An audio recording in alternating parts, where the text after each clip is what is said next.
এখানে একজন প্রশ্ন করেছে, আল্লাহর কোনো আকার নেই, আল্লাহ তাআলা কি জান্নাতীদের সাথে দেখা করবে?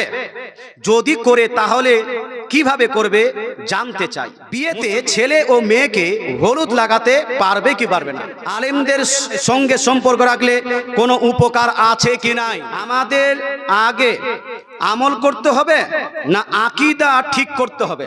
দরুদে ইব্রাহিম ছাড়া অন্য কোন দরুদ শরীফ পড়া যাবে কি যাবে না? বিয়ে বাড়িতে বাদ্যযন্ত্র বাজনা হারাম, কিন্তু যে মৌলবি সেই বাদ্যযন্ত্র বাজানো বিয়ে পড়ায়, তাহলে সেই মৌলবীরা কি হবে, আর ওই বিয়েটা হবে কি হবে না? মৌলবীরাই সমাজটাকে নষ্ট বা শেষ করে দিল, এই রকম কথা বলা ব্যক্তি সম্পর্কে শরীয়তের হুকুম কি? আচ্ছা বলেন তো, আপনারা মাটি দেন না দেন না? মাটি দেওয়ার সময় কি দোয়া করেন? মিনহা খলাকনাকুম ওয়া ফিহা নুঈদুকুম ওয়া মিনহা নুখরিজুকুম তারাতান উখরা। পড়েন না ভাই? পড়েন। কিন্তু কিছু মৌলবি আছে যে এই দোয়া নাকি পড়া যাবে না, এই দোয়া পড়লে আপনার গুনাহ হবে, এই দোয়া পড়লে আপনার বিদআত হবে। এই দোয়ার কোনো দলিল নাই, না সহিহ হাদিসে আছে, না জয়ীফ হাদিসে আছে, না জাল হাদিসে আছে। একটা খালি ওয়াজ শোনাচ্ছি, শুনুন। মায়েতকে কবরে রাখতেছি, মায়েতকে কবরে রেখে যখন মাটি দিচ্ছি তখন আমরা পড়ছি মিনহা খলাকনাকুম ওয়া ফিহা নুঈদুকুম ওয়া মিনহা নুখরিজুকুম তারাতান উখরা। এর কোন দলিল পৃথিবীর বুকে একটা সহিহ হাদিসেও নাই, জয়ীফ হাদিসেও নাই, জাল হাদিসেও নাই। হুজুর তৈরি করে রেখেছে সমাজে, হুজুর সমাজে তৈরি করে রেখেছে। কি বললো বুঝতে পারলেন? মাইয়াতকে কবরে রাখতেছি, তারপরে আমরা মাইয়াতকে দাফন করার সময় পড়ছি মিনহা খলাকনাকুম ওয়া ফিহা নুঈদুকুম ওয়া মিনহা নুখরিজুকুম। এর কোন দলিল পৃথিবীর বুকে একটা সহিহ হাদিসও নাই, একটা জয়ীফ হাদিসও নাই, একটা জাল হাদিসও নাই। এই হুজুররা তৈরি করে রেখেছে। তো ঝামেলা লাগবে না? এখন এই মৌলবি যে বললো এর কোনো হাদিস নাই, দলিল নাই, এ নাই, ওই নাই, তো এই মৌলবি সমাজের মধ্যে ঝামেলা লাগালো কি লাগালো না? এই মৌলবিরাই তো সমাজের নষ্ট করছে, এইরকম মৌলবি সমাজ নষ্ট করছে। আশা করি বুঝাতে পেরেছি। এখানে প্রশ্ন করেছে প্রথম, বর্তমান বিয়েতে ঢাক ঢোল বক্স গান বাজনা করে, তো সেই বিয়ে সম্পর্কে বা ওই ছেলে ও মেয়েটার সম্পর্কে শরীয়তের হুকুম কি?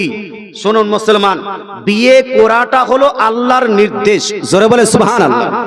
আল্লাহ বলছেন সূরা নিসা আয়াত নাম্বার 3 এর মধ্যে, ফানকিহু মা তাবা লাকুম মিনান নিসা, ওহে পুরুষেরা, ওহে আমার বান্দারা, তোমরা বিয়ে করো মহিলাদের মধ্যে যেই মহিলা তোমার পছন্দ হবে। তো বিয়ে করার নির্দেশ দিয়েছেন কে? আল্লাহ। তারপরে রাসূলুল্লাহ সাল্লাল্লাহু তাআলা আলাইহি ওয়াসাল্লাম ইরশাদ করেন সূরা ইবনে মাজার হাদিস, আন নিকাহু মিন সুন্নতি, বিবাহ করা হলো আমার সুন্নত। ফামান লাম ইয়ামাল বি সুন্নতি ফালাইসা মিন্নি, যারা এই সুন্নতের উপর আমল করবে না, আমার সুন্নতের উপর আমল করবে না, সে আমার সঠিক পথে থাকতে পারবে না। নবীর সুন্নত হলো বিয়ে করা। আমার নবী বলছেন যুবকদেরকে সম্বোধন করে, বুখারী, মুসলিম, তিরমিজি, নাসাঈ, আবু দাউদ, ইবনে মাজাহ, প্রায় প্রত্যেকটা হাদিসের কিতাবে লিপিবদ্ধ আছে, ইয়া মাশারাস শাবাব মান ইসতাতা মিনকুম আলবাআতা ফালিয়াতাজাওয়াজ, হে যুবক সকল, তোমাদের মধ্যে যারা বিয়ের সামর্থ্য রাখে সে যেন অতি সত্বর বিবাহ করে নেয়। জোরে বলে সুবহানাল্লাহ। ফাইন্নাহু আকাজ্জুলিল বাসার, কারণ বিয়ে করলে এই দৃষ্টি অবনত হবে, ওয়া আহসানুল ফারজ, আর তোমার লজ্জাস্থানের হেফাজত হয়ে যাবে। তো বিয়ে করার নির্দেশ দিয়েছেন আল্লাহ, বিয়েকে সুন্নত বলেছেন রাসূলুল্লাহ। মুসলমান যদি এটা সুন্নত রাসূলুল্লাহর হয়, তাহলে রাসূলের পদ্ধতিতে বিয়ে করব না শয়তানের পদ্ধতিতে? এজরা বলেন, এই কার পদ্ধতিতে? গান বাজনা এটা হালাল না হারাম? এজন্য হালাল না হারাম? ডিজে গান বাজনা করে নাচ গান করা এটা হালাল না হারাম? এটা হারাম। যদি এটা হারাম হয়ে থাকে, নবীর সুন্নতে এই হারাম কাজ করা যাবে না। নবীর সুন্নত পালন করার সময় এই হারাম কাজ করা যাবে না। যে কোনো টাইমে আপনি গান বাজনা করলে এটা হারাম থাকে, নবীর সুন্নত পালন করার সময় করলে আরো বেশি পাপ হবে। এই জন্য ভাই, বিয়ের সময় গান বাজনা বন্ধ করতে হবে না? এই হবে না, হবে না? যারা বলছেন হবে তারা একটু হাত তুলে বলুন তো ইয়া রাসূলুল্লাহ। যারা যারা হাত তুলেছেন তারা বন্ধ করবেন, নিজেরা বন্ধ করবেন, আস্তে আস্তে অন্যরাও বন্ধ করবে। এবার প্রশ্ন হলো, যদি এই রকম আপনার কোন বিয়ে সম্পন্ন হয়, তাহলে এই সমস্ত কাজের কারণে ওই বিয়েতে বরকত হবে না, রহমত হবে না, ওই বিয়েটা আল্লাহ তাআলার কাছে ফজিলতপূর্ণ হবে না, ওই স্বামী স্ত্রীর মধ্যে রহমত বরকত হবে না। তাই রহমত যদি পেতে চান, বরকত যদি পেতে চান, গুনাহ থেকে বাঁচেন, বিয়েটা সিম্পল এবং নবীর সুন্নত মোতাবেক করার চেষ্টা করবেন। আশা করি উত্তরটা পেয়ে গেছেন। 2 নাম্বার প্রশ্ন করা হয়েছে, মৌলবীরাই সমাজটাকে নষ্ট বা শেষ করে দিল, এই রকম কথা বলা ব্যক্তি সম্পর্কে শরীয়তের হুকুম কি? যদি এখানে মৌলবীরাই বলতে সমস্ত মৌলবী আপনি উদ্দেশ্য করেন, তাহলে এটা আপনার কুফরি পর্যন্ত চলে যাবে। কথা বুঝতে পারছেন? হ্যাঁ, যদি আপনি মনে করেন সব মৌলবীরা খারাপ, সব মৌলবীরা সমাজটা নষ্ট করেছে, সব মৌলবীরাই ভুল, তাহলে আপনি আলিম সমাজকে ভুল বলার কারণে, নষ্টের মূল বলার কারণে এটা আপনার ইসলাম থেকে খারিজ হবেন। এটা আল্লাহর আপনার কোরআন এবং হাদিসের সঙ্গে অবমাননা করা হবে। কারণ কোরআনে আল্লাহ তাআলা আলিমের মর্যাদা বয়ান করেছেন, নবীজি হাদিস শরীফের মধ্যে আলিমের মর্যাদা বয়ান করেছেন। নবী বলছেন, ফাজলুল আলিমি আলাল আবিদি কা ফাজলি আলা আদনাকুম। একজন আলিমের মর্যাদা একজন ইবাদত গুজার অপেক্ষা ততটাই বেশি যতটা আমার মর্যাদা তোমাদের থেকে অনেকটা বেশি। জোরে বলেন সুবহানাল্লাহ। যেভাবে নবীর মর্যাদা অনেক বেশি, তদ্রূপ নবীজি বলছেন ইবাদত গুজার ব্যক্তি থেকে একজন আলিমের মর্যাদা অনেক বেশি। সেই আলিমের যদি কেউ তাওহীন করে, সেই আলিমের মান সম্মান নিয়ে কেউ যদি কথা বলে, তাহলে সে কি খাঁটি মুসলমান থাকতে পারে? এই বলুন না, বলে পারে? এই ব্যক্তিকে তওবা করতে হবে, এই ব্যক্তিকে তওবা করতে হবে যে আল্লাহ আমি তওবা করলাম, আগামীতে আর এই রকম কথা কোনোদিন বলবো না। আর যদি সমস্ত মৌলবীকে না বলে, কিছু মৌলবীকে বলে, কিছু মৌলবীকে বলে, আর সেই মৌলবীরা আসলেই যদি সমাজটা নষ্ট করে, আর আছে না এরকম মৌলবী? এই আছে না নাই? আছে। মৌলবী হওয়ার পরে হাদিসে পেয়েছে, নবী বলছেন তোমরা ফরজ নামাজের পরে দোয়া করতে পারো। আল্লাহ বলছেন ফরজ নামাজের পরে দোয়া করো, আল্লাহ বলছেন ফরজ নামাজের পরে দোয়া করো, আর মৌলবী বলছে দোয়া ছাড়ো। এ সমাজ নষ্ট করলো না, করলো না? এ ঝামলা লাগিয়েছে না লাগায়নি? এ মুসলমান, এক মৌলবী আসলো, আসার পরে নবীজি বলেছেন কি জানেন? নবীজি বলেছেন, হাদিসটি লিপিবদ্ধ আছে মিশকাত শরীফ জিল নাম্বার 1 পেজ নাম্বার 26 এর মধ্যে। এই যে বড় বড় আলিমরা এখানে বসে আছেন, মুফতি সাহেব নাই? কে মুফতি সাহেব? মুফতি আব্দুল্লাহ। এই যে মুফতি সাহেব বসে আছেন, এই যে আপনার বড় একজন আলিম সাহেব বসে আছেন, এই যে একজন বড় আলিম সাহেব বসে আছেন। হাদিস যদি ভুল বলি, মুসলমান আলিম সমাজ এক্ষুনি আমাকে ধরে নেবে। উঠান মিশকাত শরীফ জিল নাম্বার 1 পেজ নাম্বার 26 এর মধ্যে উঠান আপনি সুনান আবু দাউদ জিল নাম্বার 1 হাদিস নাম্বার 32-23 এর মধ্যে। কত নাম্বার হাদিস বললাম? এজন্য 32 3223 এর মধ্যে লিপিবদ্ধ আছে। কি লেখা আছে? তৃতীয় খলিফা, 3 নাম্বার খলিফা উসমান ইবনে আফফান রাদিয়াল্লাহু তাআলা আনহু বলছেন, আজকে আমরা যখন মাটি দিতে যাই, যাই না মাটি যখন দিতে যাই, মাটি দিতে গেলাম, মাটি দেওয়ার পরে মাটি দেওয়া শেষ, এরপরে আমরা দাঁড়িয়ে দোয়া করি না? কিছু মৌলবী ঝামলা লাগায় না? এই লাগায় না? যেই মৌলবীরা ঝামলা লাগাচ্ছে, এরাই সমাজটা নষ্ট করছে। কেন? কারণ উসমান বিন আফফান রাদিয়াল্লাহু তাআলা আনহু বলেছেন যে আন্না রাসূলুল্লাহ সাল্লাল্লাহু তাআলা আলাইহি ওয়াসাল্লাম কানা ইদা ফারাগা মিন দাফানিল মাইয়িতি, নবীজি সাল্লাল্লাহু আলাইহি ওয়াসাল্লাম যখন মাইয়িতের দাফন কাজ সমাপ্ত করতেন, ওয়াকাফা আলাইহি, ওই কবরের পাশে নবীজি দাঁড়িয়ে যেতেন। সুম্মা ক্বাল, তারপরে নবীজি সাল্লাল্লাহু আলাইহি ওয়াসাল্লাম সাহাবীদেরকে সম্বোধন করে বলতেন, ইস্তাগফিরু লি আখিকুম, ওহে আমার সাহাবায়ে কেরাম, মাটি দেওয়ার কাজ সমাপ্ত হয়ে গেছে, এবার তোমরা এই মৃত মাটি কবরস্থ ব্যক্তির জন্য তোমরা এখন আল্লাহর কাছে দুআয়ে মাগফিরাত করো। জোরে বলে সুবহানাল্লাহ। কি করো ভাই?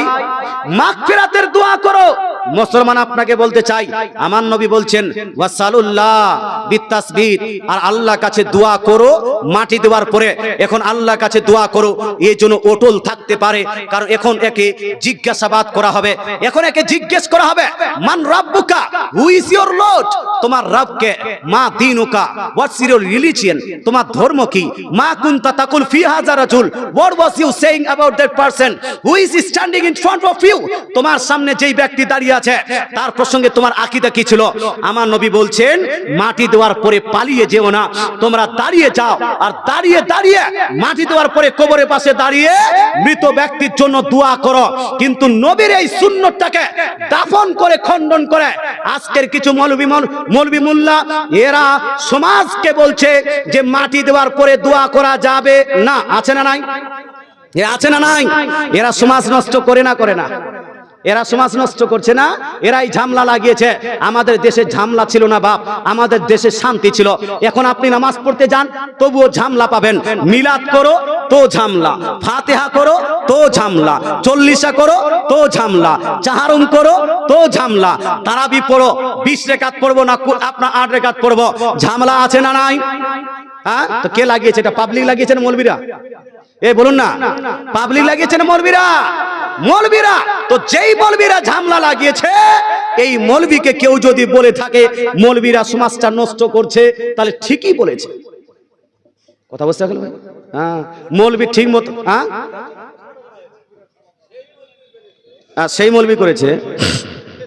আল্লাহ তাআলা আমাদের বুঝার তৌফিক দান করুক। মুসলমান, আমি এখানেও শোনাতে পারি আপনাকে, কিছু কিছু মৌলবী এমন আছে যে আপনি শুনলে মাথার চুল খাড়া হয়ে যাবে। মুসলমান, অনেক রকম মৌলবী আছে পৃথিবীর। আচ্ছা বলেন তো, আপনারা মাটি দেন না দেন না? মাটি দেওয়ার সময় কি দোয়া করেন? মিনহা খলাকনাকুম ওয়া ফিহা নুঈদুকুম ওয়া মিনহা নুখরিজুকুম তারাতান উখরা। পড়েন না ভাই? পড়েন। কিন্তু কিছু মৌলবী আছে যে এই দোয়া নাকি পড়া যাবে না, এই দোয়া পড়লে আপনার গুনাহ হবে, এই দোয়া পড়লে আপনার বিদআত হবে। এই দোয়ার কোনো দলিল নাই, না সহিহ হাদিসে আছে, না জয়ীফ হাদিসে আছে, না জাল হাদিসে আছে। একটা খালি ওয়াজ শোনাচ্ছি, শুনুন। মায়েতকে কবরে রাখতেছি, মায়েতকে কবরে রেখে যখন মাটি দিচ্ছি তখন আমরা পড়ছি মিনহা খলাকনাকুম ওয়া ফিহা নুঈদুকুম ওয়া মিনহা নুখরিজুকুম তারাতান উখরা। এর কোন দলিল পৃথিবীর বুকে একটা সহিহ হাদিসেও নাই, জয়ীফ হাদিসেও নাই, জাল হাদিসেও নাই। হুজুর তৈরি করে রেখেছে সমাজে, হুজুর সমাজে তৈরি করে রেখেছে। কি বললো বুঝতে পারলেন? মাইয়াতকে কবরে রাখতেছি, তারপরে আমরা মাইয়াতকে দাফন করার সময় পড়ছি মিনহা খলাকনাকুম ওয়া ফিহা নুঈদুকুম ওয়া মিনহা নুখরিজুকুম।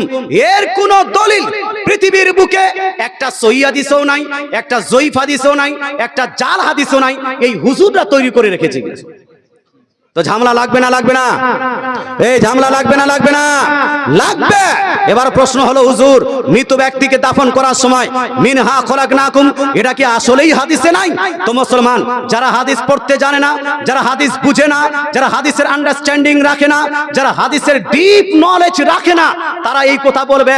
কিন্তু আহলে সুন্নাতুল জামাতকে যখন আপনি জিজ্ঞেস করবেন, আহলে সুন্নাতুল জামাত বলবে না, হাদিসে আছে। জোরে বলে সুবহানাল্লাহ, এটা জোরে সুবহানাল্লাহ। হাদিস শোনাচ্ছি, এই হাদিসটি লিপিবদ্ধ আছে। ইমাম আহমদ বিন হাম্বল মুসনাদে আহমদের মধ্যে হাদিসটি নকল করেছেন। মুসনাদে আহমদ হাদিস নাম্বার 22187 মধ্যে তিনি বলছেন, আন আবি উমামাতা রাদিয়াল্লাহু তাআলা আনহু, আবু উমামা রাদিয়াল্লাহু তাআলা থেকে বর্ণিত হাদিস। উনি বলছেন, লাম্মা উদিয়াত উম্মু কুলসুম বিনতু রাসূলিল্লাহ সাল্লাল্লাহু তাআলা আলাইহি ওয়াসাল্লাম ফিল কবরি, ক্বালা রাসূলুল্লাহ সাল্লাল্লাহু তাআলা আলাইহি ওয়াসাল্লাম মিনহা খলাকনাকুম ওয়া ফিহা নুঈদুকুম ওয়া মিনহা নুখরিজুকুম তারাতান উখরা।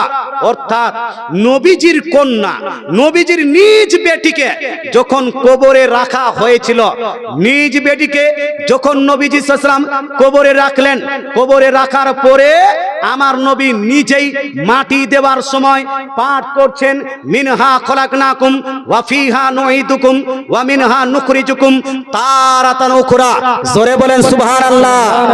এতে নবী পাঠ করেছেন না করেননি ভাই? করেছেন। যেটা সুন্নত হবে না বেদাত? সুন্নত না বেদাত? এটা হাদিসে আছে না নাই? আছে।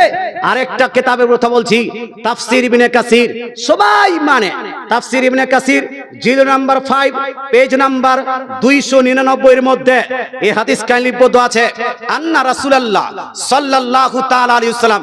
আপনারা মাটি দেন কয়বার? এই কয়বার?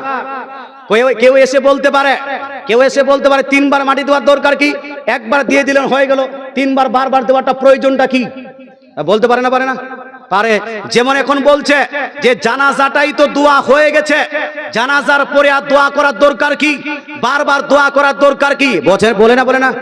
হ্যাঁ, এইরকম মৌলবি আছে, বারবার করলে তাকে যেন আপনার কষ্ট লাগে। আমি বলবো ভাই, আমরা বারবার করছি, তোমাকে কষ্ট লাগছে কেন? তোমাকে কষ্ট লাগছে কেন? 3 বার মাটি দিতে হবে। মুসলমান 3 বারের মধ্যে প্রথমবার আমরা পাঠ করি মিনহা খলাকনাকুম, দ্বিতীয়বার আমরা পাঠ করি ওয়া ফিহা নুঈদুকুম, আর তৃতীয়বার আমরা পাঠ করি ওয়া মিনহা নুখরিজুকুম তারাতান উখরা। এই পদ্ধতিটাও হাদিসের মধ্যে লিপিবদ্ধ আছে। জোরে বলেন সুবহানাল্লাহ। কোথায়? তাফসীর ইবনে কাসিরের মধ্যে জিল নাম্বার 5 পেজ নাম্বার 299 এর মধ্যে লিপিবদ্ধ আছে, আন্না রাসূলুল্লাহ সাল্লাল্লাহু তাআলা আলাইহি ওয়াসাল্লাম হাজারা জানাজাতান, নবীজি এক জানাজায় অংশগ্রহণ করলেন। অংশগ্রহণ করার পরে ফালাম্মা উদিয়াল মাইয়াতু ফিল কবরি, যখন মৃত ব্যক্তিকে রাখা হলো ফিল কবরি, কবরের মধ্যে, ফাকাবাজা কাবজাতাম মিনাত তুরাব, নবীজি এক মুষ্টি মাটি নিলেন, ফাআলকাহা ফিহা, সেই মাটিটাকে কবরের উপর রাখলেন। ফাকালা মিনহা খলাকনাকুম, নবীজি পাঠ করলেন মিনহা খলাকনাকুম, সুম্মা আখাদা উখরা ফাকালা ওয়া ফিহা নুঈদুকুম, অতঃপর আরেক মুষ্টি মাটি নিলেন, নেওয়ার পরে কবরে রাখার পরে আমার নবী বললেন ওয়া ফিহা নুঈদুকুম সুম্মা আখাদা উখরা ফাকালা ওয়া মিনহা নুখরিজুকুম তারাতান উখরা। তারপরে নবীজি আরেক মুষ্টি মাটি নিয়ে কবরের উপর রাখলেন আর পাঠ করলেন ওয়া মিনহা নুখরিজুকুম তারাতান উখরা। আমার নবী কয়বার মাটি দিয়েছেন? এই জন্য আমার নবী কয়বার মাটি দিয়েছেন? এই দোয়াটা কয়বারে পড়েছেন? 3 বারে পড়েছেন। মিনহা খলাকনাকুম পড়েছেন। নবী যদি পড়েন, নবী যদি করেন, নবী যদি বলেন, আর দুনিয়ার মৌলবি মাস্টার ডাক্তার নায়ক খলনায়করা যদি নিষেধ করে, আমরা যাব কোন দিকে? নবীর দিকে না এই মাস্টার ডাক্তারের দিকে? আমি বলবো নবী একদিকে, গোটা দুনিয়ার মাস্টার ডাক্তার একদিকে, নবী একদিকে, গোটা দুনিয়ার বক্তার একদিকে, নবী একদিকে, গোটা দুনিয়ার মৌলবি মাস্টার একদিকে। আমরা যাব কোন দিকে? তো প্রকৃত যদি মুসলমান হয়ে থাকেন, আপনাকে স্লোগান এটাই দিতে হবে যে দয়ার নবী যেই দিকে আমরা আছি, দয়ার রাসূল যেই দিকে আমরা আছি। তাহলে মাটি দেওয়ার সময় মিনহা খলাকনাকুম চলবে না? চলবে না? এখন এই মৌলবি যে বললো এর কোনো হাদিস নাই, দলিল নাই, এ নাই, ওই নাই, তো এই মৌলবি সমাজের মধ্যে ঝামেলা লাগালো কি লাগালো না? এই মৌলবিরাই তো সমাজের নষ্ট করছে। এইরকম মৌলবি সমাজ নষ্ট করছে। আশা করি বুঝাতে পেরেছি। বুঝতে পেরেছেন ভাই? তাহলে নেক্সট প্রশ্ন যাই। এখানে একজন প্রশ্ন করেছে, আল্লাহর কোনো আকার নেই, আল্লাহ তাআলা কি জান্নাতীদের সাথে দেখা করবে? যদি করে তাহলে কিভাবে করবে জানতে চাই। মুসলমান এই একটা মানে লজিক, এই লজিক দিয়ে গোটা পৃথিবীর মানুষের ঈমান কাড়া হচ্ছে। কিভাবে? যে আকার যদি না থাকে তাহলে আমরা দেখতে পারবো কিভাবে? আকার যদি না থাকে তাহলে আল্লাহর দিদারটা কিভাবে হবে? কথা বোঝা গেল ভাই? মুসলমান এটা কি দলিল? এটা দলিল নয়, এটা হলো যুক্তি। এটা একটা প্রশ্ন, এর প্রশ্নের সমাধান আছে। আমি আপনাকে বলেছিলাম এখানে অনেকগুলো শিক্ষিত ছেলে আছেন ভাই, হয়তো আমাকে পছন্দ করেন না, জলঙ্গির ব্রাদারকে পছন্দ করেন, আমি হয়তো জানি। মুসলমান আপনাকে বলতে চাই আমাকে পছন্দ করেন না, কারণ আমি সুন্নি নিজেকে বলি, আমরা হানাফি নিজেকে বলি, আর আপনি নিজেকে আহলে হাদিস বলেন, অথবা কেউ নিজেকে আহলে হাদিস বলে। হাদিস মানুক বা না মানুক, আহলে হাদিস বললেই সে পার হয়ে যায়। মুসলমান পছন্দ করেন না, কিন্তু আপনাকে আমি জিজ্ঞেস করতে চাই, মুসলমান এই আকীদা যদি মুসলমানের হয়ে থাকতো যে আল্লাহর আকার আকৃতি আছে, তাহলে আজ থেকে পূর্বে ইমাম বুখারী, ইমাম মুসলিম, ইমাম তিরমিজি, ইমাম নাসাই, ইমাম ইবনে মাজাহ, ইমাম আবু হানিফা, ইমাম শাফি, ইমাম মালিক, ইমাম আহমদ বিন হাম্বল, ইমাম আপনার কি বলছে বাইহাকি, ইমাম নেসাপুরি, ইমাম জালালউদ্দিন সুয়ুতি, ইমাম ইবনে হাজার আসকালানি, ইমাম বদরুদ্দিন আইনি, ইমাম নববী রাহমাতুল্লাহ আলাইহি, এই সমস্ত ইমাম কোন একজন ইমাম তো বলতো যে আল্লাহর আকার আছে? বলবে না? এই বলতো না, একজন ইমাম বলতো না, এরা কেউ বুঝতে পারলো না, আমি বুঝতে পেরে গেলাম। মুসলমান আপনাকে বলতে চাই, আমি উদ্ধৃতি দিয়েছি এখানে, প্রথমত উদ্ধৃতি দিয়েছি যে ইমাম বাইহাকি রাদিয়াল্লাহু তাআলা আনহু কিতাবুল আসমা ওয়া সিফাতের মধ্যে সুস্পষ্ট ভাষায় উল্লেখ করেছেন আন্নাহু ইয়াজিবু আলাইনা, নিশ্চয়ই ওয়াজিব এবং জরুরি হলো আমাদের উপরে, ওয়া আলা কুল্লি মুসলিম, আর প্রত্যেক মুসলমানের উপরে, আইয়া আলামাহু, কে জানবে, সে আকীদা ধারণ করবে, আন্না রব্বানা, নিশ্চয়ই আমাদের প্রতিপালক, লাইসা বিজি সুরাতিন, অর্থাৎ আল্লাহ তাআলার কোনো আকার নেই। জোরে বলেন সুবহানাল্লাহ। আরে জোরে সুবহানাল্লাহ বলেন না ভাই। আবার তিনি ইরশাদ করেছেন, আমি ইমাম নববী রাহমাতুল্লাহ আলাইহির কথা বলেছি, ইমাম নববীকে কে মানেন না? ইবনে হাজার আসকালানী যাকে ইমাম বলেছেন, মুসলমান ইবনে হাজার আসকালানী যাকে ইমাম বলে স্বীকৃতি দিয়েছেন, আপনার ডক্টর জাকির নায়েক থেকে শুরু করে, আব্দুর রাজ্জাক বিন ইউসুফ থেকে শুরু করে, Medina university, Mecca university, Cairo university, যত ইউনিভার্সিটি আছে সব জায়গায় আপনার ইমাম নববীর কিতাব গ্রহণযোগ্য। ইমাম নববীর কিতাব আমাদের থেকে আহলে হাদিস ভাইরাই বেশি পড়ে। এই ইমাম নববী রাহমাতুল্লাহ বলছেন যে লা ইয়াজুসু আলাল্লাহি তাআলা আত-তাজাসসুমু, আল্লাহ তাআলার জন্য দেহ বিশিষ্ট হওয়াটা মুহাল। এবার প্রশ্ন হলো, আল্লাহ যদি আকার না থাকে, আকৃতি না থাকে, তাহলে আল্লাহকে আমরা দেখব কিভাবে? কথা বোঝা গেল? আল্লাহকে আমরা দেখবো কিভাবে? পৃথিবীর কোন এই যে চোখ, আমরা যে চোখ দেখছি, আমাদের চোখ যে আছে, পৃথিবীর কোন চোখ আল্লাহকে দেখতে পারবে? বলো না, পৃথিবীর কোন চোখ আল্লাহকে দেখতে পারে না। তো কোন চোখ দেখবে? আল্লাহ কোরআনের মধ্যে বলছেন পৃথিবীর চোখ আল্লাহকে ধরতে পারে না, পৃথিবীর চোখ আল্লাহকে দেখতে পারে না, কারণ পৃথিবীর চোখ শুধু ওই জিনিসকে দেখতে পারে যার আকার আকৃতি, যার আকার আকৃতি আছে। কোন চোখ দেখবে? কিয়ামতের দিন জান্নাতীদেরকে যে স্পেশাল চোখ দেওয়া হবে, যে স্পেশাল পাওয়ার দেওয়া হবে চোখে, সেই চোখে নিরাকার আল্লাহ তাআলাকে এই চোখ দেখে নিবে। জোরে বলে সুবহানাল্লাহ। কথা বোঝা গেল ভাই? এটা সমস্ত মুহাদ্দিস এটাই বলেছে। কোরআন শরীফে স্পষ্ট বলা হয়েছে পৃথিবীর চোখ আল্লাহকে দেখতে পারবে না, কারণ পৃথিবীর চোখ দেখবে সেই জিনিসকে, যেই জিনিসের আকার আকৃতি আছে। এই জন্য আমরা পৃথিবীতে আল্লাহকে তো দেখতে পারবো না। দেখতে পারবো কোথায়? দেখবো কোথায়? জান্নাতে, যখন স্পেশাল। আচ্ছা, আল্লাহ তাআলা বলছেন ইন্নাল্লাহা আলা কুল্লি শাইইন কাদির, আল্লাহ তাআলা সবকিছু করতে পারেন।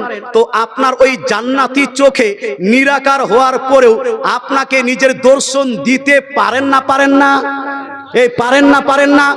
আপনি বলছেন না পারেন না, তাহলে আপনি তো আল্লাহর উপর বিশ্বাস রাখেন না। মুসলমান যাই হোক, আকার আকৃতির এই আকীদা আমাদের নয়, এটা হলো হিন্দুদের আকীদা। এই যে আকার দেহর আকীদা, এটা আমাদের নয়, এটা হিন্দুদের আকীদা। আল্লাহ তাআলা আমাদেরকে বুঝার তৌফিক দান করুক, আমল করার তৌফিক দান করুক, বলেন আমিন। আপনি বলতে পারেন হুজুর কোরআন শরীফের মধ্যে আল্লাহর হাতের কথা আছে, কোরআন শরীফের মধ্যে আল্লাহর পায়ের কথা আছে, কোরআন শরীফের মধ্যে আল্লাহর চেহারার কথা আছে, কোরআন শরীফের মধ্যে আল্লাহর নফসের কথা আছে। তাহলে আল্লাহ তাআলা যদি আকার আকৃতি না থাকে, তাহলে হাত কেন, পা কেন, নফস কেন, চেহারা কেন? এটা কেউ প্রশ্ন করতে পারে। যারা এই প্রশ্ন করবেন, আমি আপনাদের উদ্দেশ্যে বলছি ভাই, যারা এই প্রশ্ন করবেন, আপনাকে বলবো আল্লাহ তাআলা কোরআনের মধ্যে হাতের কথা বলেছেন, কিন্তু হাতটা আকার বিশিষ্ট, এটা কোথায় পেলেন? মুসলমান, আল্লাহ তাআলা কোরআন শরীফের মধ্যে চেহারার কথা বলেছেন, কিন্তু চেহারার আকার আছে, এটা কোথায় পেলেন? আজ থেকে প্রায় 1350 বছর পূর্বে ইমাম আবু হানিফা রাদিয়াল্লাহু তাআলা আনহু ওই আয়াতগুলোর ব্যাখ্যা করে গেছেন যে ওই হাত, ওই আপনার চেহারা থেকে উদ্দেশ্য আল্লাহর কি। তো তিনি বলছেন ফিকহে আকবরের মধ্যে, কোন কিতাব?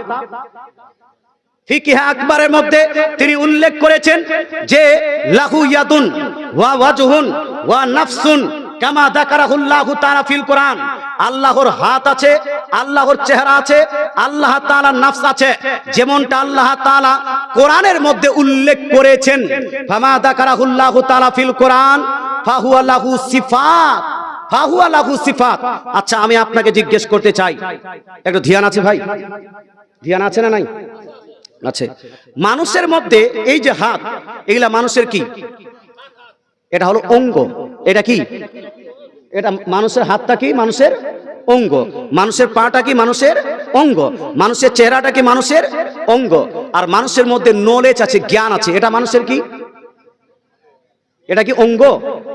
এটা হানা বলুন না বাপ, কি এটাকে? শক্তি আছে, শক্তিটা কি? বাংলা শিক্ষিত তো অনেক আছেন এখানে, তো শুনেছিলাম যে ইংরেজি না হলে, ইংরেজি বলতে না পারলে বলে আপনি বক্তাকে সারা ভালোই বাসেন না। হ্যাঁ, তো কি ওটাকে কি বলেন আপনারা বাংলাতে বলুন? হ্যাঁ, বলতে পারছেন না। ওটাকে ইংরেজিতে বলা হয় অ্যাট্রিবিউট, বাংলাতে বলা হয় বৈশিষ্ট্য বা গুণ। ওটা কি বলা হয়? গুণ। গুণ মুসলমান, এই যে আপনার জ্ঞান, আপনার গরিমা, আপনার শক্তি, এগুলা হলো আপনার এক একটা করে গুণ। হ্যাঁ, গুণ না, এটা গুণ বা বৈশিষ্ট্য। আর একটা হাত, পায়ের, এটা চোখ, এগুলা হলো আপনার অঙ্গ। বলেন তো, আপনার মধ্যে দুই রকমের জিনিস আছে, হাত পাও আছে, জ্ঞানও আছে। আপনার হাত পা যেগুলা আছে অঙ্গ, এটার আকার আছে না নাই? আছে না নাই? অঙ্গের আকার আছে, কিন্তু আপনার গুণের আকার আছে? হানা বলুন। আপনার বৈশিষ্ট্যের কোন আকার আছে? আপনার অ্যাট্রিবিউটের কোন আকার আছে? নাই। আল্লাহ তাআলার হাত বলতে কি? আল্লাহ তাআলার গুণ না আল্লাহ তাআলার অঙ্গ? আপনাকে বলতে চাই, এই প্রসঙ্গে ইমাম আবু হানিফা রাদিয়াল্লাহু তাআলা বলছেন, ফাহুয়া লাহু সিফাত। আল্লাহর হাতের কথা যে কোরআনে উল্লেখ হয়েছে, আল্লাহর চেহারার কথা যে কোরআনে উল্লেখ হয়েছে, এগুলা আল্লাহর, আপনার গুণ, অঙ্গ নয়। এগুলা হলো আল্লাহর এক একটা করে গুণ, এক একটা করে বৈশিষ্ট্য। জোরে বলে সুবহানাল্লাহ। আর গুণ এবং বৈশিষ্ট্যের কোনো আকার হয় না। ইভেন এদের বড় ইমামজি ইবনে তাইমিয়াও বলেছে এগুলা হলো গুণ, এগুলা কি? অঙ্গ নয়, অঙ্গ নয়। এরা যে কি করে অঙ্গ প্রমাণ করলো আল্লাহই ভালো জানে। যাই হোক, আশা করি উত্তরটা পেয়ে গেছেন। যদি রিসার্চ করেন ইনশাআল্লাহ তাআলা আমি আপনাকে বলবো, আমার বক্তৃতাটাকে বারবার শুনবেন, আর আপনি নিরপেক্ষতা দৃষ্টিভঙ্গি রেখে আমার বক্তৃতাকে একদম ইমামগণের সঙ্গে যাচ করবেন। যত ইমাম এসেছেন আহলে সুন্নাত ওয়াল জামাত এবং আহলে সুন্নাত ওয়াল জামাতের বাইরে, সবাই বলেছেন আল্লাহ তাআলার যে হাত বা পা বা আল্লাহ তাআলার চেহারার কথা উল্লেখ হয়েছে, এগুলা হলো আল্লাহ তাআলার এক একটা করে গুণ, এক একটা করে বৈশিষ্ট্য। এগুলা আল্লাহ তাআলার অঙ্গ, অংশ নয়। কথা বোঝা গেল? আশা করি বুঝতে পেরেছেন। এবার 3 নাম্বার প্রশ্নে আসি। বিয়েতে ছেলে ও মেয়েকে হলুদ লাগাতে পারবে কি পারবে না? এই মা বোন, হয়তো মারা চলে গেছেন, হ্যাঁ আছে না নাই? মারা হয়তো চলে গেছেন। দেখেন, বিয়েতে ছেলে মেয়েকে হলুদ লাগানো যাবে না, যাবে না? তো বুখারী শরীফ, মুসলিম শরীফ, তিরমিজি, নাসাই, আবু দাউদ, ইবনে মাজাহ, প্রায় প্রত্যেকটা হাদিসের কিতাবে এই আপনার হাদিসটি লিপিবদ্ধ আছে যে আব্দুর রহমান বিন আউফ রাদিয়াল্লাহু তাআলা আনহু, নবীজি সাল্লাল্লাহু আলাইহি ওয়াসাল্লাম দেখলেন তার গায়ে হলুদের রং। আন্না রাসূলুল্লাহ সাল্লাল্লাহু আলাইহি ওয়াসাল্লাম রাআ আলা আসরা সুফরাতে আলা আব্দুর রহমান ইবনে আউফ। নবীজি সাল্লাল্লাহু আলাইহি ওয়াসাল্লাম আব্দুর রহমান বিন আউফের আপনার হাতে বা শরীরে হলুদের রং দেখতে পেলেন। হলুদের রং দেখতে পেয়ে নবীজি জিজ্ঞেস করলেন, মা হাযা, এটা কি হলুদের রং কেন? তিনি বললেন, ইন্নী তাযাওয়াজতু ইমরাতান, ইয়া রাসূলুল্লাহ, আমি একজন মহিলাকে বিবাহ করেছি। জোরে বলেন সুবহানাল্লাহ। তার মানে বিয়ের সময় হলুদ লাগিয়েছেন কে? সাহাবায়ে কেরাম। জোরে বলেন সুবহানাল্লাহ। তো লাগানো যাবে না, যাবে না? এই লাগানো যাবে না, যাবে না? নবী বলছেন, ঠিক আছে, লাগিয়েছো, ঠিক আছে, বিয়ে করেছো, ঠিক আছে, ফা আউলিম ওয়ালাউ বিশাত, এবার তুমি ওলিমার ব্যবস্থা করো। অর্থাৎ ওলিমার ব্যবস্থা করো, যদি একটা ছাগল দিয়ে হয়। ওলিমা করা নবীজির সুন্নত, ওলিমা করা সাহাবীদের সুন্নত। নবীজি ওলিমা করতে বললেন। এই হাদিস থেকে সুস্পষ্ট বোঝা যায় বিয়ের সময় হলুদ লাগানো যাবে। তবে আমাদের দেশে যেই প্রথা, যেই নিয়ম নীতি পদ্ধতি অনুযায়ী হলুদ লাগানো হয়, এই রকম চলবে না। কথা বোঝা গেল? হলুদ লাগাতে পারবেন বিয়ের সময়। যদি আপনার বিয়েতে হলুদ লাগান, তো আপনি হলুদ আপনার পিছে নিজের গায়ে হলুদ লাগিয়ে নেন, এটা জায়েজ আছে, নো প্রবলেম, নিজে নিজে লাগিয়ে নেন। আর যদি নিজে নিজে না লাগাতে পারেন, আপনার মাকে যদি বলেন আম্মা জান একটু হলুদটা লাগিয়ে দেন, তো মা লাগিয়ে দিতে পারবে। নিজের বোনকে যদি বলেন, নিজের বোন লাগিয়ে দিতে পারবে। নিজের ফুফুকে যদি বলেন, নিজের ফুফু লাগিয়ে দিতে পারবে। নিজের মাসিকে যদি বলেন, নিজের মাসি লাগাতে পারবে। নিজের আপনার কি বলছে দাদি বা নানিকে বললে উনি লাগিয়ে দিতে পারবেন। কিন্তু পাড়া প্রতিবেশীর নানিদেরকে ডেকে, দাদিদেরকে ডেকে, ভাবিদেরকে ডেকে, প্রতিবেশী আপনার মাসি টাসিগুলোকে ডেকে আপনি হলুদ লাগাবেন, এইটা জায়েজ নয়, এইটা জায়েজ নয়, এইটা জায়েজ নয়। তদ্রূপ একজন নারী বিয়ের সময় যদি হলুদ লাগাতে চায়, লাগাতে পারবে, তবে লাগাতে চাইলে নিজে নিজেই হলুদ লাগাতে হবে। কথা বোঝা গেল? আর যদি মেয়েটা নিজে নিজে না লাগায় তো ওর মা একটু লাগিয়ে দিতে পারবে, তার নিজের বোন লাগিয়ে দিতে পারবে, সব জায়গায় নয়। তার যদি বাবা মেয়ের যদি গালে একটু হলুদ দিতে চায় দিতে পারবে, তার ভাই নিজের ভাই যদি মেয়ের আপনার বোনের গালে হলুদ দিতে চায় দিতে পারবে। কিন্তু অন্যান্য পুরুষদেরকে ডেকে, গ্রামের মোড়ল মুখিয়াদেরকে ডেকে, অন্যান্য মহিলাদেরকে ডেকে এই যে হলুদ লাগার যে প্রথাটা আছে এটা সম্পূর্ণ নাজায়েজ, নিষিদ্ধ, এইটা চলবে না। কোন মেয়ের গায়ে হাত লাগাতে পারবেন? এটা হানা বলেন না বাবা। হ্যাঁ, আমাদের দেশে স্কুল কলেজ ইউনিভার্সিটি থেকে সব বন্ধু বান্ধবকে ডেকে আপনার হাতে গায়ে হাত লাগিয়ে হলুদ লাগানো হয়, এইটা কিন্তু জায়েজ, এটা কিন্তু জায়েজ নয়। আশা করি উত্তরটা পেয়ে গেছেন। তো হলুদ লাগানো জায়েজও আছে, না জায়েজও আছে। আমাদের দেশে যেই প্রথা অনুযায়ী, পদ্ধতি অনুযায়ী চলে, এই পদ্ধতিটা না জায়েজ, আর সঠিক অনুযায়ী যদি লাগাতে চান তাহলে ওটা হয়ে যাবে জায়েজ। কথা বুঝাতে পারলাম ভাই? আল্লাহ তাআলা আমাদেরকে আমল করার তৌফিক দান করুক, বলেন আমিন। 4 নাম্বার প্রশ্ন করেছেন, আলেমদের সঙ্গে সম্পর্ক রাখলে কোনো উপকার আছে কি নাই? আলেমদের সঙ্গে সম্পর্ক রাখলে উপকার আছে কি নাই? নবীজি বলছেন, বুখারী, মুসলিম, তিরমিজি, নাসাঈ, আবু দাউদ, সিয়াহ সিত্তার মধ্যে হাদিসগুলো আছে যে একজন আলিমের সোহবতে যদি আপনি বসেন, সোহবতে বসলেই নেকি পাবেন। জোরে বলে সুবহানাল্লাহ। আলিমের যদি সোহবতে বসেন, আলিমের সঙ্গে যদি মুসাফা করেন, আলিমকে যদি দর্শন করেন, আলিমের সঙ্গে যদি বসে কিছুক্ষণ যদি ইসলামিক জ্ঞান চর্চা করেন, নবীজি বলছেন তাদারুসুল ইলমে সাআতা খায়রুম মিন ইহইয়াইহা। একটি রাতে কিছুক্ষণ ইসলামিক জ্ঞান চর্চা করা কোন আলিমের সঙ্গে গোটা রাত আল্লাহর ইবাদত করার থেকে, নফল ইবাদত করার থেকে বেশি নেকি পাওয়া যাবে। জোরে বলেন সুবহানাল্লাহ। তাহলে আলিমের সঙ্গে সম্পর্ক রেখে লাভ না ক্ষতি? এই লাভ না ক্ষতি? তবে ভালো আলিমের সঙ্গে সম্পর্ক রাখতে হবে, খারাপ আলিমের সঙ্গে সম্পর্ক রাখা যাবে না।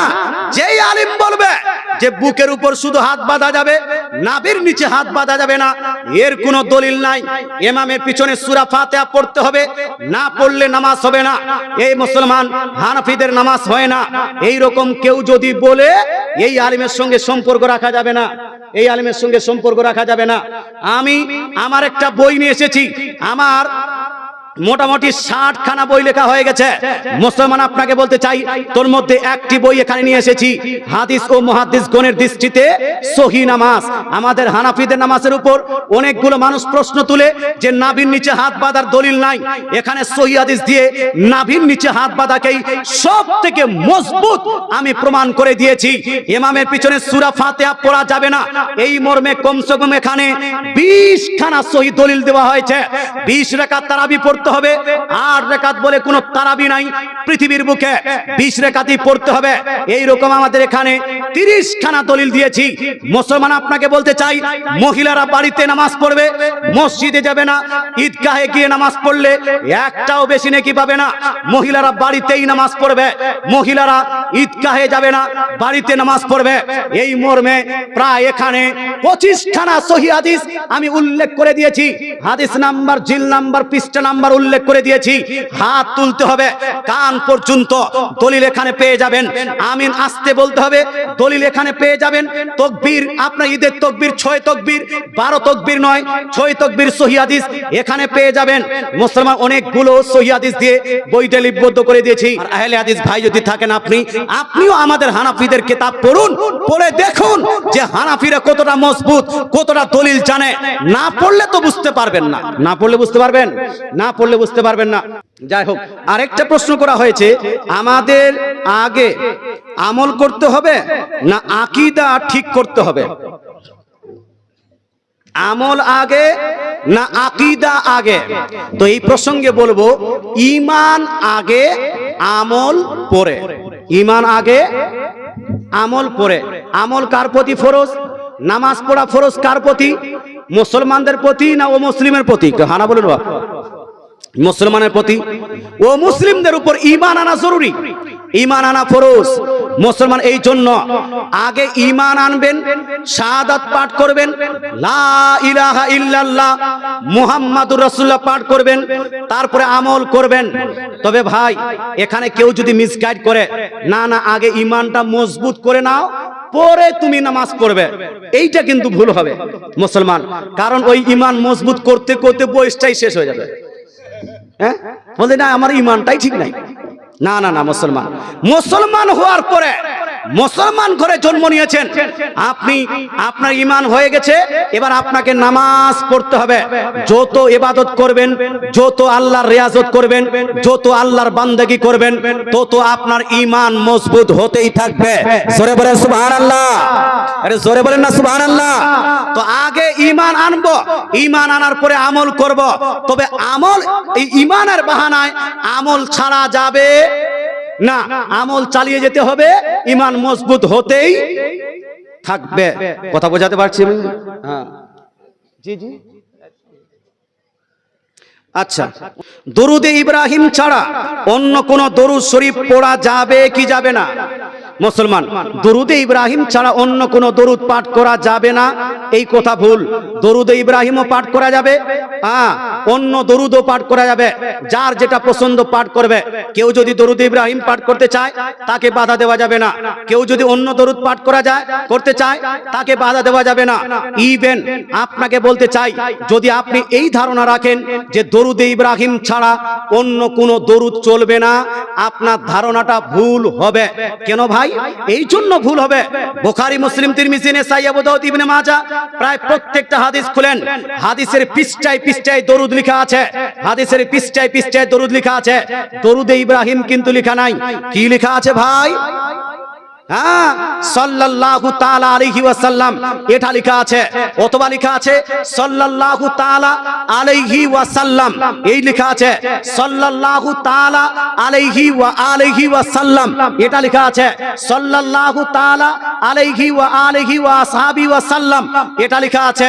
মুসলমান আপনাকে বলতে চাই, এটা আপনার ভুল একটা ধারণা দেওয়া হয়েছে যে দরুদে ইব্রাহিম ছাড়া অন্য কোন দরুদ পাঠ করা যাবে না। তবে ভাই আপনি যদি চান যে আমি পড়বো দরুদ ইব্রাহিম, পড়তে পারেন, আমি দরুদ ইব্রাহিম পড়বো, পড়তে পারেন, তবে অন্য কাউকে বাধা দিয়েন না, কারণ এটা কোরআন হাদিসের খেলাফ হবে। আল্লাহ তাআলা বলেননি যে তুমি শুধু দরুদ ইব্রাহিম পড়ো, নবীজি বলেননি যে শুধু তুমি দরুদ ইব্রাহিম পড়ো, বরং সমস্ত মুহাদ্দিস, মুহাক্কিক, মুফাসসির, মুজতাহিদ একমত যে যে কোনো দরুদ নবীর প্রতি পড়বেন এটা জায়েজ হবে। জোরে বলে সুবহানাল্লাহ। আচ্ছা, এটা একটা প্রশ্ন, এটা একটা প্রশ্ন যে দরুদে ইব্রাহিম কি আসলেই দরুদে ইব্রাহিম? মুসলমান, আমার রিসার্চ মোতাবেক, এই মুসলমান আমার রিসার্চ মোতাবেক কোন হাদিসে নামাজের মধ্যে যেই দরুদ পাঠ করা হয় এইটাকে দরুদে ইব্রাহিম বলা হয়নি। কথা বোঝা গেল? বলা দরুদ ইব্রাহিম বলা হয়েছে কোন হাদিসে? যে হুজুররা হাদিস পড়াচ্ছে, কোন হাদিসে নবীজি বলেননি যে এটা দরুদ ইব্রাহিম। আমরা দরুদ পড়ি কার প্রতি বাপ? এই জোরে বলুন না, কার প্রতি? হ্যাঁ, আমরা দরুদ পড়ি নবীজির প্রতি। মুসলমান, এটা লোক বলতে বলতে বলতে বলতে দরুদ ইব্রাহিম বলে দিয়েছে। কেন? অন্যান্য দরুদ থেকে পার্থক্য করার জন্য নাম রেখে দিয়েছে। যেমন দরুদে তাজ একটা দরুদের নাম, দরুদে আপনার কি বলছে তোনাজিয়া একটা দরুদের নাম, দরুদে গাউসিয়া একটা দরুদের নাম, দরুদে আউলিয়া একটা দরুদের নাম। আপনারা যে একসঙ্গে পড়ছেন না, এটাকে বলা হয় দরুদে আউলিয়া। কি বলা হয় এটাকে? দরুদে আউলিয়া। কেন? হিন্দুস্তানের বুকে নবীজি ডাইরেক্ট এসে ইসলাম প্রচার করেননি, এখানে ইসলাম প্রচার করেছেন কে? আউলিয়ায়ে কেরাম। এখানে ইসলাম প্রচার করেছেন কে? কি বলছে? পীরানে এজাম। যে আউলিয়ায়ে কেরাম, পীরানে এজাম এই হিন্দুস্তানের বুকে আপনার ইসলাম প্রচার করেছেন, তারাই এই দরুদটাকে চালু করেছেন বলে এটাকে দরুদে আউলিয়া বলা হয়। কি বলা হয়? দরুদে আউলিয়া। আর নামাজের মধ্যে যেই দরুদটা পড়েন সেই দরুদে হযরত ইব্রাহিম আলাইহিস সালামের নাম আছে বলে কিছু মানুষ এটাকে দরুদে ইব্রাহিম বলে, কিন্তু এটা হাদিসি নাম নয় যে হাদিসে লেখা আছে দরুদে ইব্রাহিম পড়ো। কথা বোঝা গেল? যে কোনো দরুদ পড়তে পারেন। এই প্রসঙ্গে আলহামদুলিল্লাহ আমি আহলে হাদিস ভাইদের সঙ্গে আর দেওবন্দি ভাই দুইজনের সঙ্গে মোনাজারা করেছি। ইন্টারন্যাশনাল একটা মোনাজারা হয়েছিল বাংলাদেশের সঙ্গে, আমাদের ইন্ডিয়া এবং বাংলাদেশের। আলহামদুলিল্লাহ আমাদের আহলে সুন্নাতুল জামাতের পক্ষ থেকে আমজাদ হোসেন সিমনানি আমরা এই দরুদের পক্ষে, আর তারা বলছিল যে দরুদ ইব্রাহিম ছাড়া অন্য কোনো দরুদ পড়া চলবে না। মুসলমান আপনাকে বলতে চাই 2 দিন কন্টিনিউ এটার উপর মোনাজারা হওয়ার পরে তারাও মানতে বাধ্য হয়েছিল যে দরুদে ইব্রাহিমও পড়া যাবে, সুন্নিদের প্রচলিত দরুদও পড়া যাবে। জোরে বলে সুবহানাল্লাহ। কোনো সমস্যা নাই। এরা যদি কেউ বলে তো নিজের মূর্খামি করছে। আচ্ছা, আপনি বললেন বিয়ে বাড়িতে বাদ্যযন্ত্র বাজনা হারাম, কিন্তু যে মৌলবি সেই বাদ্যযন্ত্র বাজানো বিয়ে পড়ায়, তাহলে সেই মৌলবীরা কি হবে, আর ওই বিয়েটা হবে কি হবে না? শুনেন মুসলমান, বিয়ে যখন পড়ানো হয়, সেই মোহর যখন হবে তখনও যদি বাদ্যযন্ত্র তখনও যদি চলে, তাহলে মৌলবী সাহেবের যাওয়া ঠিক হবে না। কথা বুঝতে পারলেন? শুনেন আমি বলছি, আমি পুরোটা বলছি, উত্তেজিত হয়ে যাচ্ছে। যেমন বিয়ের আপনাকে ইনভাইট দিয়েছে, আপনাকে ইনভাইটেশন কার্ড দিয়েছে। ইনভিটেশন কার্ড দেওয়ার পরে আপনি দেখছেন ভোজ চলছে আর এদিকে গান বাজনাও চলছে। ভোজ চলছে আর গান বাজনাও চলছে। ফুকাহা ইকরাম বলেন গান বাজনা যেহেতু চলছে ভোজের সময়, এই জন্য কোনো মানুষের ওই ভোজে যাওয়া চলবে না। কথা বোঝা গেল? হ্যাঁ যদি ভোজের হচ্ছে, খাওয়া দাওয়া হচ্ছে, ওই সময় গান বাজনা সব বন্ধ আছে, কোনো গান বাজনা নাই, এই সময় কোনো শিক্ষিত মানুষ, কোনো মুসলমান, কোনো নামাজি, কোনো হাসি, কোনো গাছি সেই বিয়েতে যদি খেতে যেতে চান যেতে পারবেন। কথা বোঝা গেল? এইভাবেই মোহর যখন হচ্ছে সেই মোহরের সময় যদি গান বাজনা চলে, নাচ গান চলে, আর সেই সময় মৌলভী সাহেবকে যদি মোহর পড়তে ডাকে, মৌলভী সাহেব সেই সময় যদি যায়, তাহলে মৌলভী সাহেব অন্যায় করেছে, ভুল করেছে। আর যদি এমনটা হয় যে বিয়ে যখন হচ্ছে, বিয়ে পড়ানো হচ্ছে, তখন গান বাজনা সব বন্ধ আছে, সেই সময় যদি মৌলভী সাহেব গিয়ে বিয়েটা পড়ায়, মৌলভী সাহেবের যাওয়াটা ঠিক হবে, বিয়েটাও ঠিক হবে, বিয়েটাও হয়ে যাবে। কিন্তু সেই বিয়েতে 2 ঘন্টা 4 ঘন্টা আগে যে গান বাজনা করেছে, তার আগের রাত্রিতে যে গান বাজনা করেছে, এটার কারণে বিয়ে বাড়িওয়ালার গুনাহ হবে, গুনাহে কাবীরা হবে। কথা বোঝাতে পেরেছি ভাই? আল্লাহ তাআলা আমাদেরকে বুঝার তৌফিক দান করুক, আমল করার তৌফিক দান করুক, বলেন আমিন। এই বলে বক্তৃতার আমি ইতি টানছি। বক্তৃতার মাঝে কেউ যদি কষ্ট পেয়ে থাকেন ক্ষমা প্রার্থী, আর কোরআন ও সুন্নাহর মধ্যে কোন রকম যদি ত্রুটি করে থাকি তাহলে তওবা পড়তেছি। আস্তাগফিরুল্লাহ রাব্বি মিন কুল্লি জামবি ওয়া আতুবু ইলাই, লা ইলাহা ইল্লাল্লাহু মুহাম্মাদুর রাসূলুল্লাহ সাল্লাল্লাহু তাআলা আলাইহি ওয়া আলিহি ওয়া সাহবিহি ওয়া সাল্লাম। এই আঙ্গুল চুম্বন করাটাও জায়েজ আর দলিল আছে ইনশাআল্লাহ তাআলা। আমরা নবীজিকে সালাম জানাবো, কারণ সালাম দিতে বলেছেন কে? আল্লাহ। আর সাধারণ সালাম দিতে বলেননি নবীজি, আল্লাহ তাআলা বলেছেন সাল্লিমু তাসলিমা, আমার নবীকে তোমরা সম্মানজনক সালাম জানাও। এই জন্য আসুন আমরা নবীকে দাঁড়িয়ে সম্মানজনক সালাম জানাই। ইয়া নবী সালাম আলাইকা।